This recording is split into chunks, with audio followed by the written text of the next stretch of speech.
Welcome and thanks for joining our Back to School Grant webinar.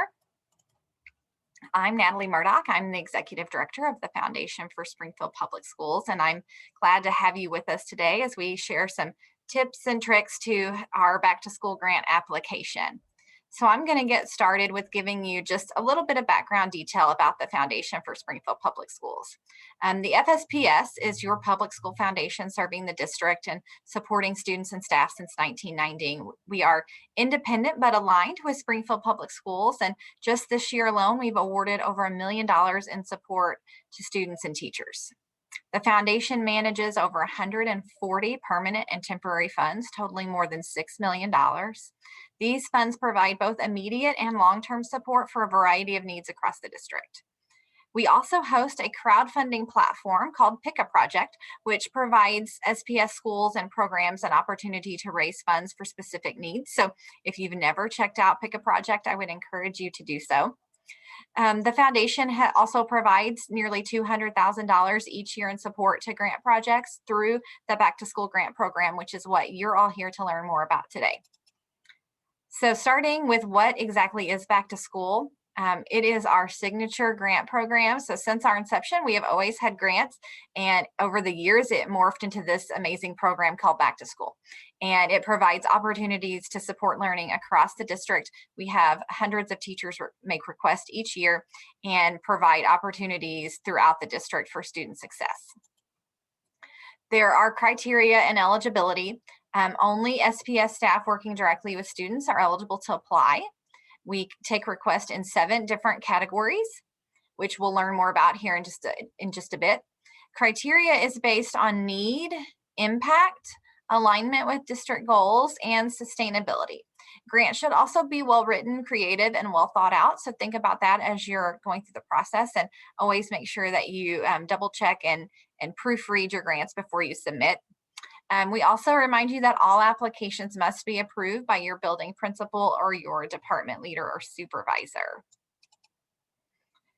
How and where to apply. So we're going to get very far into that and go through the entire application process here in a bit. But all of the applications must be submitted online, and they can be found at supportsps.org, which is our website. A few important dates that you'll want to remember. Applications will open on April 12th. The deadline to submit is June 25th, and grants will be awarded this year on September 16th, and we are looking forward to that day already. A few important things that are important for you to think about as you're getting started on your grant project. One is need. What is the major need driving your request? 2 is impact. Who will benefit the most from your request, and how will your request help eliminate barriers to learning for students? And the third thing that's really important for you to think about are the outcomes. What do you expect to achieve, and how do you plan to measure and evaluate those outcomes? These are 3 important details that are looked at by our allocations committee as they review and rank these projects. So that brings us to the actual application, which I'm going to hop over to our website. Bear with me as I screen share that page.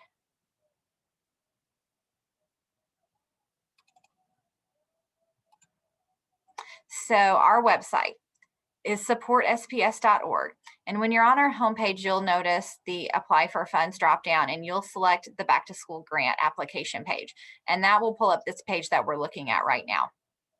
And it starts with the important dates that we just went through, and then it goes to the guidelines.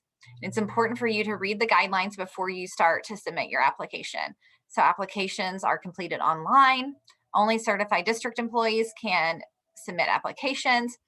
All questions must be answered with a complete budget. District purchasing guidelines must be followed. There are no exceptions to that. So if you have questions about that, you can contact the purchasing department in SPS.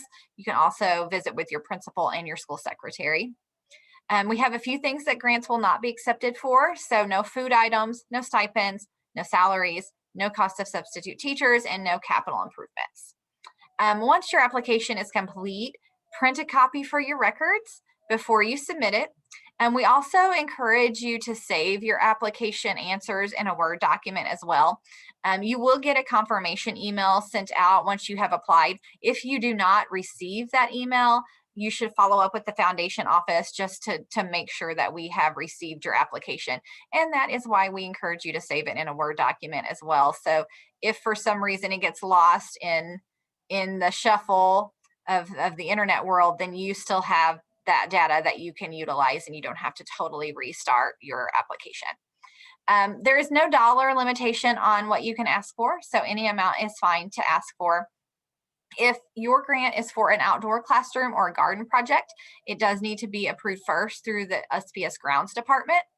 Likewise, if your project is for technology, it has to be approved first through the district IT department, and they actually have an IT request form that there is a link to on our website. So you can click on that link and submit that form directly to IT before you have submitted your application to us.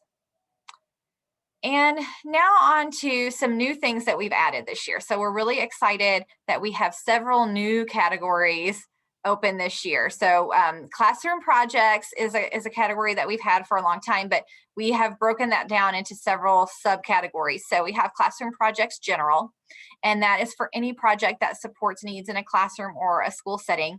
So this can also include support for athletic needs, for extracurricular activities, support for other student activities, classroom projects literacy. This is a brand new category, and this is for any project that supports literacy needs. So books, if you're asking for books, they go into this category. Classroom projects STEAM, so any project that supports science, engineering, technology, arts, and math. Classroom projects diversity, equity, and inclusion.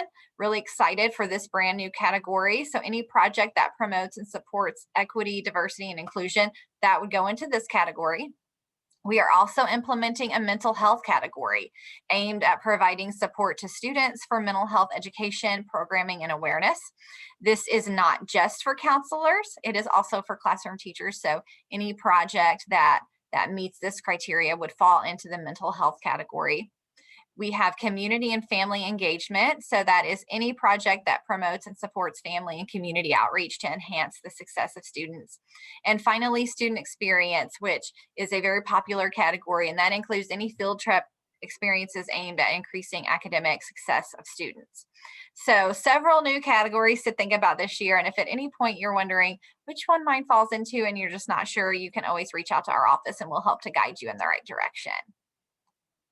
So as I mentioned earlier, the criteria that we look at are need, impact, district goals, how well written the project is, and sustainability.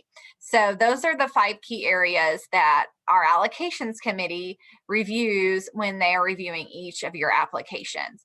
So just remember to keep those in mind as you're submitting your application. And then you get right into the actual application. So you just go through, it begins with a lot of background information. So we need to know your school name, the address, your name. So if you have more than one applicant, you can just choose a lead applicant. You do not have to include everybody's email and name on the project. It's fine if you do, but there will only be one person that gets the emails for them. So you can pick a lead applicant. We do ask for your principal information. That could be, if you're not in a building, if you're in a department, that would be your department head or your supervisor. And then we ask the question if your principal has approved the grant application. So we do copy the principal on notification. So it's important that you do get your application approved from your principal before you submit. And then we get into where you are going to tell us all about your project. So the grant title, we have a drop-down menu for you to choose what category you want to submit it into. And those were the several categories that I mentioned earlier. And we're asking how many students and what grade levels this project will support.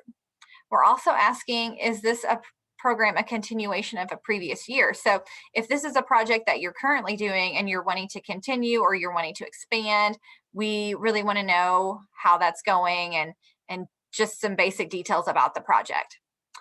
So again, the dollar amount, which is important, and there's no limit to what you can ask for. So anything from $100 to $10,000, we will entertain all of those applications. And we do ask if you've received, if you've requested any funds from another source, and we want to know the status of that. So if you are working with your PTA and you've also asked your PTA for funding, we just want to get the background information on that. And then for your budget, we basically need a line item format. So we need you to include what item you're purchasing, how many you are purchasing, the unit price of each item, and then the total price. And we also want to know who the supplier is. And then your budget total at the bottom should be the same as the amount that you're asking for.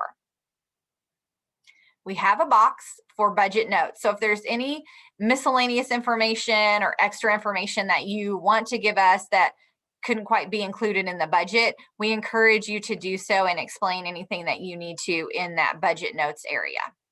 And then we get into the grant project description. So this is an important place for you to really describe your grant in full detail. So include here how you'll be implementing the project, what need you'll be meeting with the project, and how the funds that you're requesting will be used. And so another really important key component here is to write it for a non-educator. So if you're using education jargon that maybe not everyone would be familiar with, be sure to explain what you're talking about. So the donors and volunteers that rank and read through all of these amazing grants, they're not all educators. Many of them are not. And so they would need it written so a non-educator would understand. So we encourage you to keep that in mind as you're writing your grant application. And then you get into the project impact. And so here is where you will talk to us about what students it will benefit, the impact that it will have on a student's academic achievement and excellence in the classroom. Describe how your project will be engaging, relevant, and personal, because as you'll want to remember, aligning with district goals and priorities is part of the criteria and a part of what our allocations committee is looking at when they rank these projects. So this is just your chance to tell us about how this project will impact. Impact not only includes the number of students that you're serving, but it can also include the number of years that your project would potentially be done. So if you're asking for supplies, actual materials, if you're asking for books, this really would not just be impactful this year, it would be impactful for many years to come. So you can include that in the grant impact section of your project. And as I mentioned, one of the key things to think about is your outcomes. And so you're looking at 2 to 3 measurable objectives. We require 2, you can give 3. So we have boxes here for you to describe your objectives and how you plan to measure and evaluate those objectives. Then we get to a few additional questions. Does your project require technology? Just as a reminder, if you answer yes, you do have to get that approved from IT first. We also ask about program timing. So basically when your project will start and when you think it will end. So it's important to remember that although you're writing these grants over the summer, they won't be awarded until the fall when you get back to school. So keep those things in mind as you're thinking about your program timing. We also ask you if your project can be partially funded and still accomplish your goals. So we will ask you if the answer is yes, that it could be partially funded. We will ask you to explain what your plans for future funding or how that partial funding would work. If the answer is no, you cannot do your project without partial funding, we want to know why. So we give you a few characters to explain that information. And that is the entire grant application in a nutshell. You do have to say that you're not a robot, and then you submit the application, and that is really how simple it really is. So we try to make it really clear cut and remind you that we're here to support you. So answering the questions as thoughtful and straight as you possibly can will really help that allocations committee as they go through a lot of projects. So they're really looking at those main criteria points, and those are the things that you need to think about as you're submitting your application. So I want to share a few more important details with you before we close up, and what you should expect now. So if you've submitted your application and you're kind of sitting back and waiting, once your project is submitted, you will receive a confirmation email from the foundation.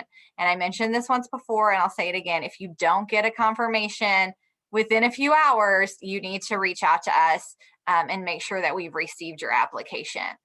We have in the past had some issues with the confirmation going to SPS email accounts. So there is a chance that your account may not get it. So if you don't see it, just contact our office. We will let you know if we have received it. Projects are reviewed by an allocation committee of our donors and volunteers. So foundation staff does not serve in a ranking capacity on those committees. No SPS employees serve as voting members of those committees either. So those are folks who are donating to this program and supporting your classrooms, and our board members and our volunteers that spend a lot of their time to go through all of the projects that are submitted and rank those according to the criteria which I shared earlier. Projects are chosen for funding. They will receive notification in a surprise delivery on September 16th. So as I mentioned, we're really excited about Grant Delivery Day. For those of you who have received grants before, we show up just unannounced at your school and surprise you with your check. So it's a very exciting time, and we are excited for the upcoming year to see what all kinds of great projects you all have. We encourage you to save your grant answers in a Word document. I mentioned this before. It's very important. Occasionally, grants will get lost in cyberspace, and it will behoove of you to have that information saved somewhere so that you can just copy and paste that right back into the application format and not have to go back to the drawing board. And as always, we encourage you to ask our office if you have any questions. So we're a phone call and email away. You can reach us at any time. I've left our office number here on this application, and that information will continue to be on our website. We are here to help and guide you through the process. Any questions that you have, any concerns that you have, we want to be here to help you. So please don't hesitate to reach out to us at any time. And I hope that as you get into it, you will be excited and that you will have amazing things to ask for.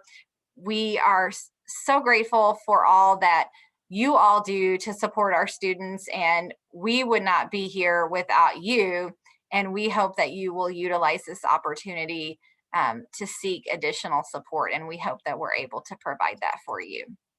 So with that, I will say thank you and happy grant writing.